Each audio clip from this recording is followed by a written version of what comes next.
Aqui a gente vai ver, vai observar, vai estudar e fazer também outras pesquisas com relação às intervenções de enfermagem para os principais efeitos colaterais dos quimioterápicos antineoplásicos.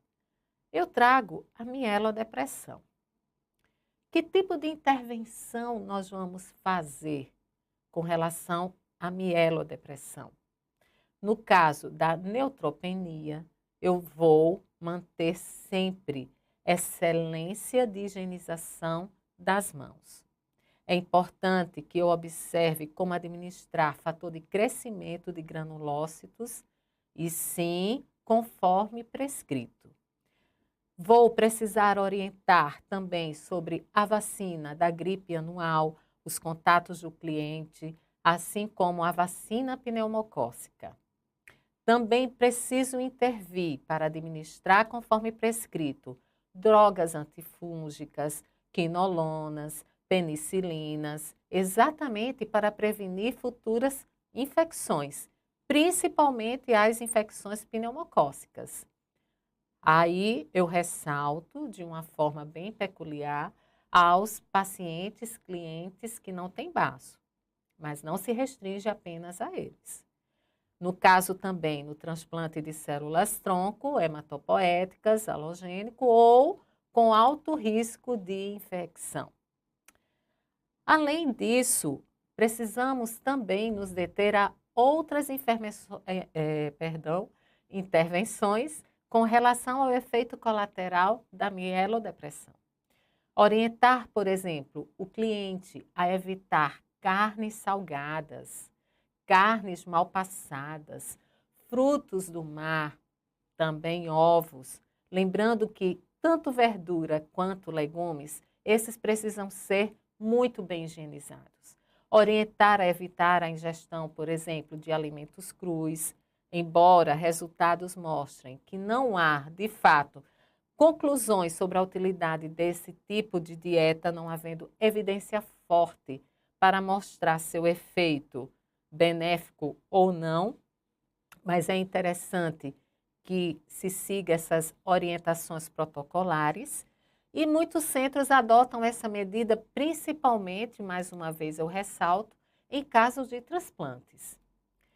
Ainda na mielodepressão, é interessante que, estou evitando alimentos crus. Sendo assim, eu vou precisar ingerir alimentos bem cozidos. Essa orientação é fundamental.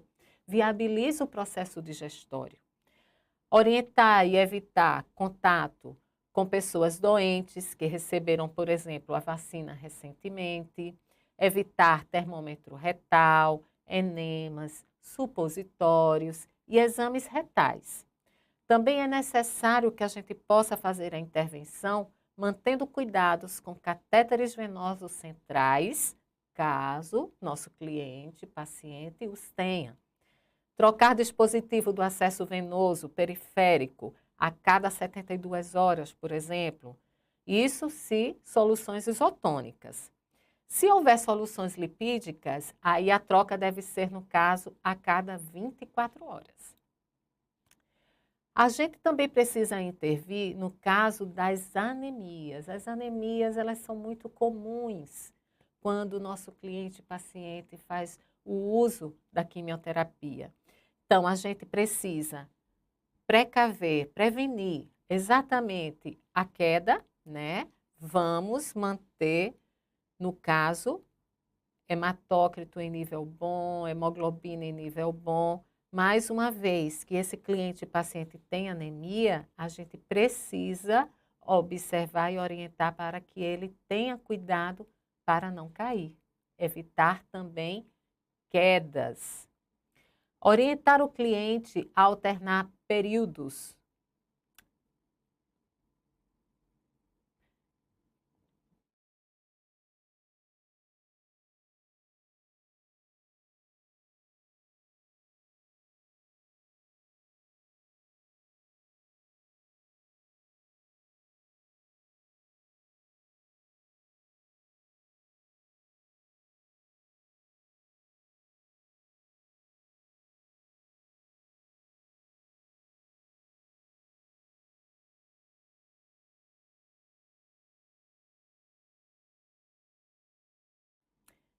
Continuando as intervenções de principais efeitos colaterais, mais uma vez eu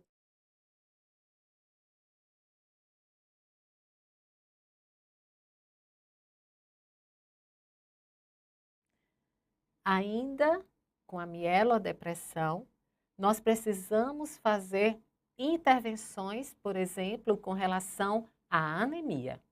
Precisamos evitar, prevenir a anemia.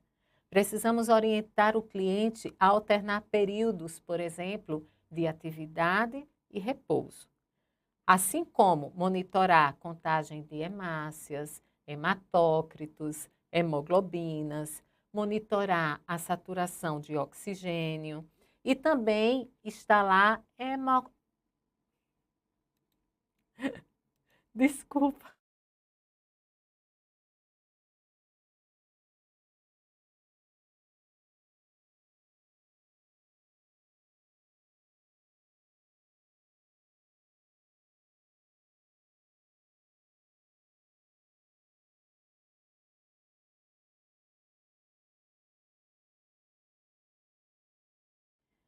Ainda como efeito colateral da mielodepressão, precisamos intervir, por exemplo, quando surgem as anemias.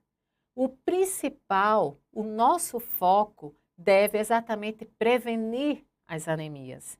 Então, a gente precisa orientar o nosso cliente a alternar períodos de atividades, assim como de repouso, monitorar contagens de hemácias, contagem de hemoglobina, hematócrito, instalar os hemocomponentes, monitorar a saturação de oxigênio. Isso tudo vai requerer de nós cuidados assíduos.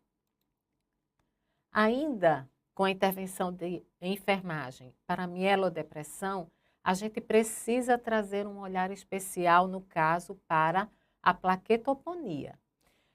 Quando as plaquetas elas caem, a gente precisa orientar a não utilizar no período da plaquetopenia objetos cortantes, sejam eles quais forem. Manter prevenção contra quedas, evitar assoar o nariz, por exemplo. Percebam que são coisas sutis do dia a dia, mas que são importantíssimas, são detalhes. Por isso que as nossas intervenções, elas são importantes. Além disso, por exemplo, utilizar a escova dental de cerdas macias para higiene oral, evitar, nesse caso, sim, o uso de fio dental, comunicar sangramentos visíveis, ocultos. De repente, você não percebeu, ou o paciente não percebeu, mas outras pessoas perceberam. Então, é necessário comunicar esses sangramentos. Precisamos dar também atenção às cefaleias, precisamos dar atenção a alterações visuais, que podem indicar comprometimento, no caso, do sistema nervoso central. Precisamos, no caso da queda de plaquetas, evitar as punções. Se necessário, só se necessário, aí nós utilizamos os calibres mais finos. Precisamos também evitar constipação e uso de enemas e supositório. Por isso que a dieta, ela é extremamente importante. Administrar, se prescrito, fator de crescimento de plaquetas. E com relação às náuseas e vômitos? Neste caso, a gente pode intervir a partir da avaliação do protocolo de drogas quimioterápicas para medir o risco. Lembrar sempre, cada antineoplásico vai ter seu efeito adverso. O alto risco, se tem baixo, médio ou alto risco. Se esse risco é moderado, se esse risco é baixo, a minha condução será diferenciada para cada caso. Nos casos de náusea antecipatória, sim, nós vamos poder antecipar a administração conforme prescrição médica. Orientar também para a ingestão de alimentos em temperatura ambiente ou fria, evitar condimentos, temperos, doces, gases, frituras, alimentos com odor forte. Geralmente, eu solicito que a pessoa ela fique em um ambiente que não sinta o odor dos alimentos. Ou, se de repente puder estar em um lugar onde se realize a ingestão de alimentos, de forma que não seja na mesma casa que esses alimentos são feitos. Por quê? Por causa do enjoo, por causa do mal-estar. E muitas vezes só com o odor da alimentação, nossos clientes pacientes, eles vomitam. Então é importante para que eles possam se alimentar de forma adequada, se tivermos como viabilizarmos isso, vai ser muito bom. Ainda com relação a náuseas e vômitos, é necessário sim que proporcionemos um ambiente agradável. Aí vem o que eu já falei, e sem odores. É desafiador, mas a gente consegue. Evitar alimentos preferidos no dia da administração do quimioterápico. Por quê? Porque sim, quando nós gostamos muito de um alimento, a nossa tendência é exagerarmos um pouquinho. Se nós evitamos isso, a gente também evita náuseas, mais vômitos, tá bom? Fornecer, no caso, líquidos gelados, sucos, principalmente sucos de frutas, gelo, picolé de fruta e também suplementos alimentares. Orientar sobre a importância de uma boa higiene oral antes das refeições. Manter boa higiene oral, removendo e higienizando, no caso de próteses dentárias, e utilizar soluções bucais, no caso que não tenham álcool, tá bom? E no caso da mucosite, quais seriam as nossas intervenções?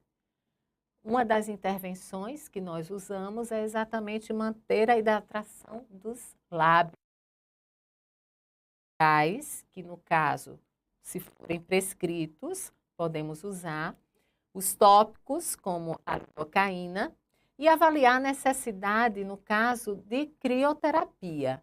Neste caso, a gente vai ter que ver a indicação e a contraindicação.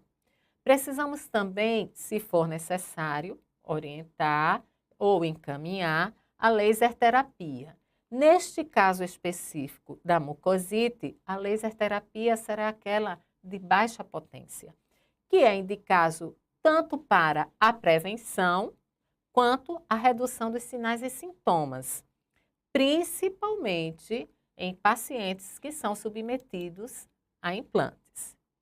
No caso da diarreia, as intervenções elas vão se proceder a partir da avaliação do grau de diarreia, de acordo com uma escala institucional padronizada, que é a CT-CAE, tá bom? Tudo é muito importante com relação aos protocolos e padronizações. Nós estamos lidando com vidas. Também prescrição médica, avaliar os sinais de desidratação, monitorar a ingestão hídrica. Também é importante monitorar o nível sérico de eletrólitos. Monitorar também o peso, o balanço hídrico, caso a diarreia seja significativa. Avaliar também a integridade da região perianal.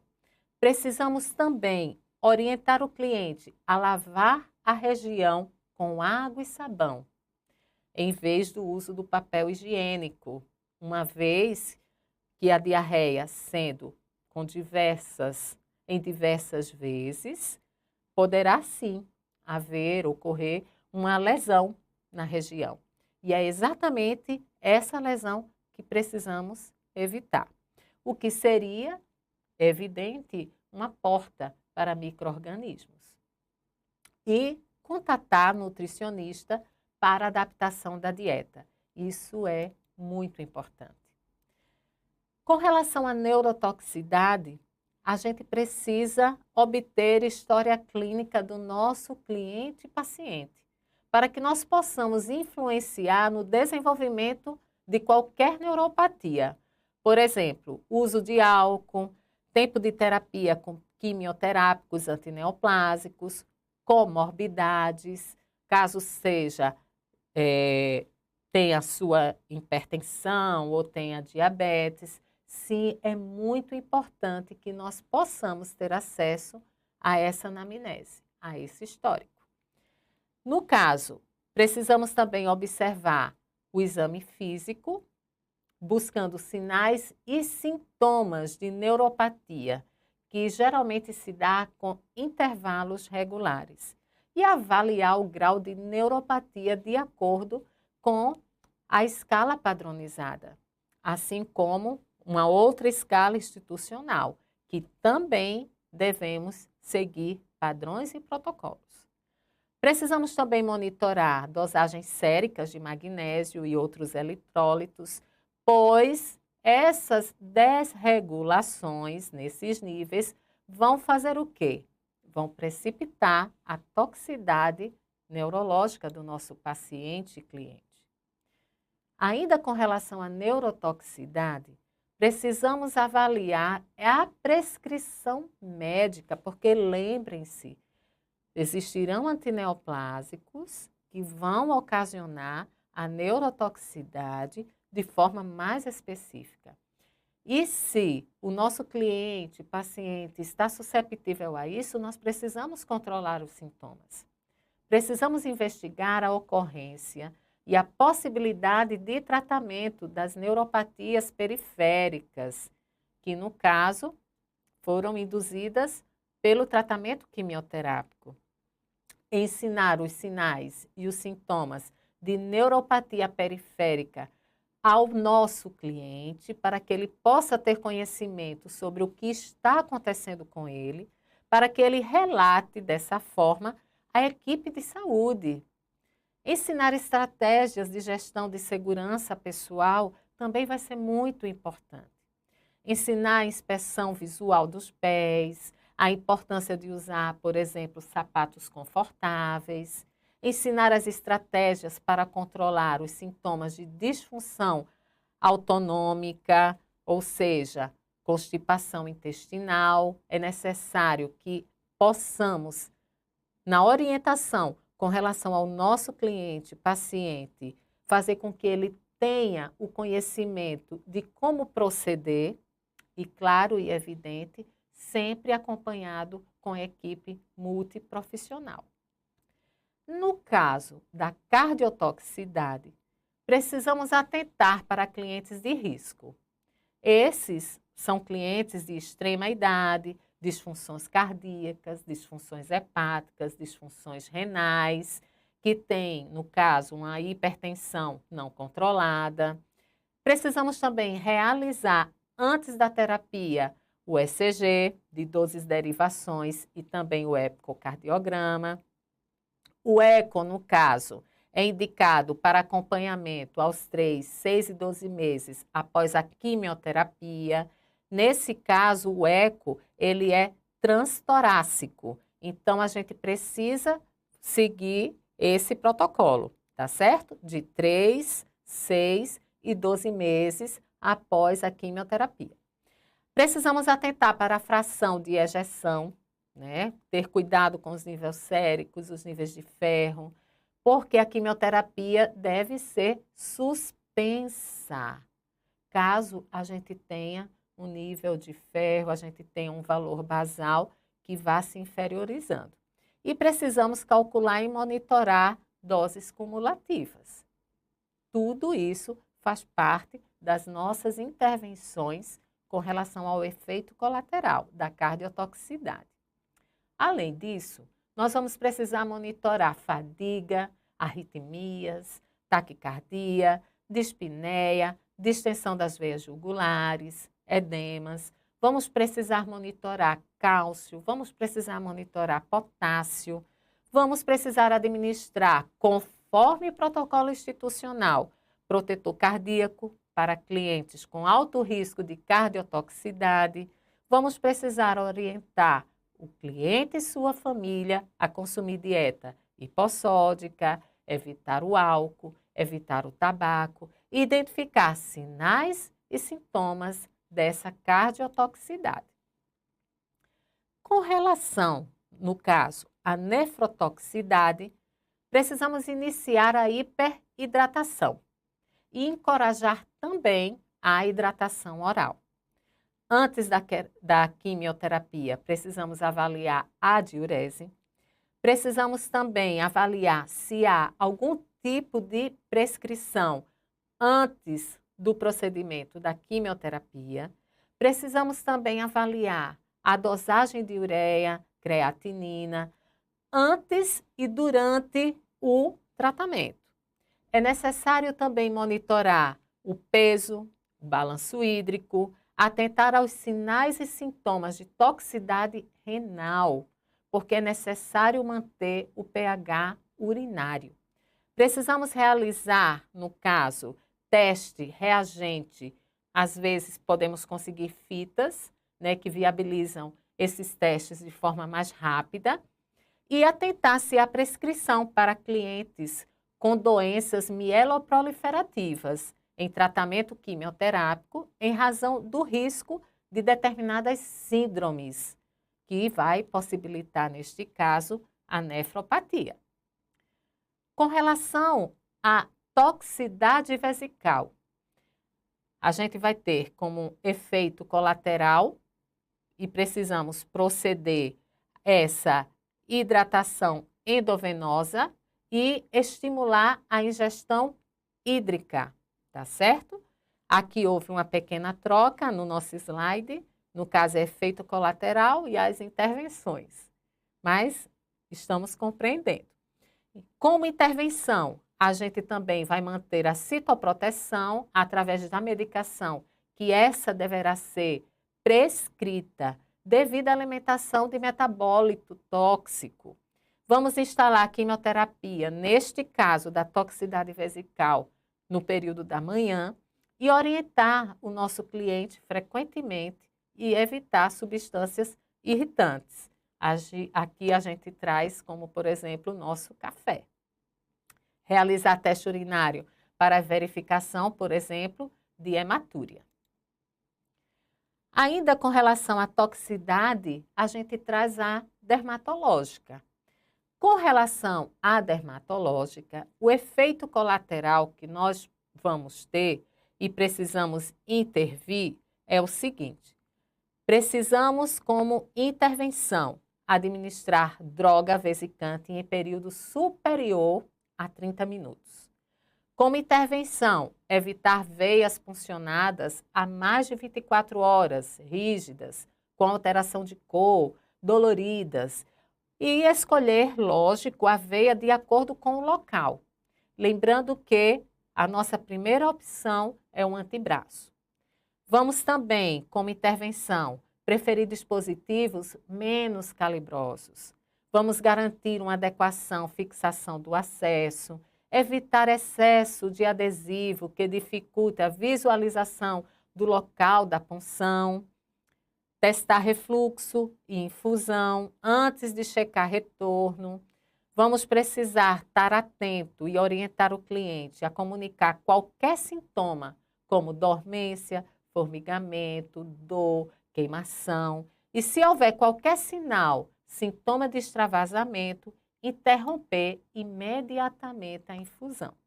Lembrando que nós precisamos estar atentos e atentas aos efeitos colaterais no momento do procedimento da quimioterapia, assim como pós. Com relação às reações alérgicas, nós trazemos como intervenção a verificação da prescrição de pré-medicação, que pode ser, por exemplo, corticoide, pode ser antihistamínico, inibidor de receptor de histamina.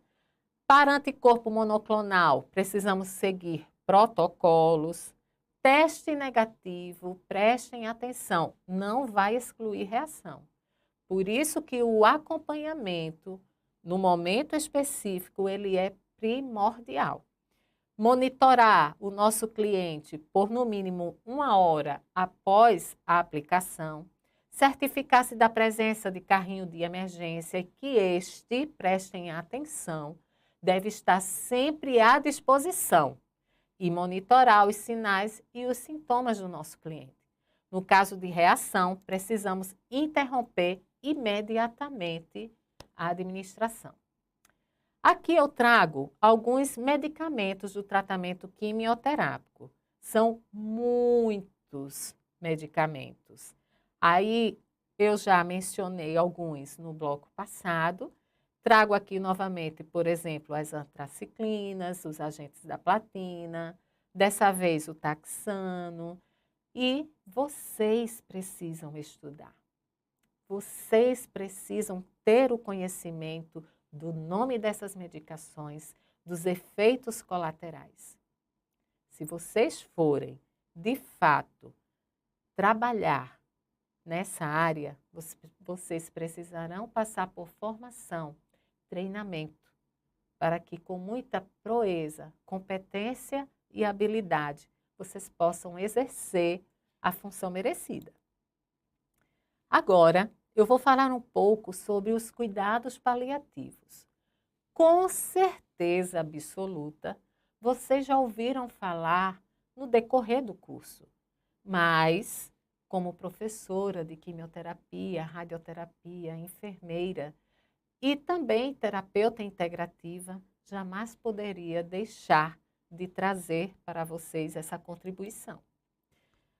Paliativo vem do latim pallium, nome dado a uma espécie de cobertura que servia na antiguidade para a proteção de reis e autoridades, sendo ainda hoje utilizada em procissões católicas como cobertura para o Santíssimo Sacramento.